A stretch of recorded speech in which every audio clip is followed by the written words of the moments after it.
যেগুলি সিরাতুন নবীর অন্তর্ভুক্ত, এইগুলির ধার ধারের না।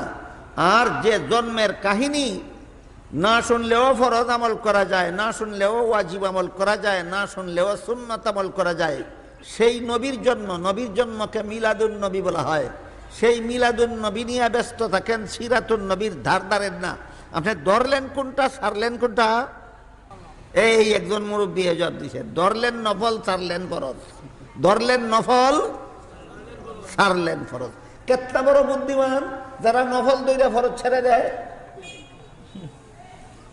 এরা ওই লোকটার মতো বুদ্ধিমান যারা নফল ধরে ফরজ ছাড়ে। যেই লোকে ওয়াজ শুনছিল ফাগরি বেদে নামাজ পড়লে অনেক বেশি সওয়াব পাওয়া যায়, এই জন্য নামাজের সময় পরনের লুঙ্গিটা খুললেই ফাগরি বেদে নামাজ পড়ল। বলেন, লুঙ্গি খুললে ফাগরি বানলে নামাজ হয় না।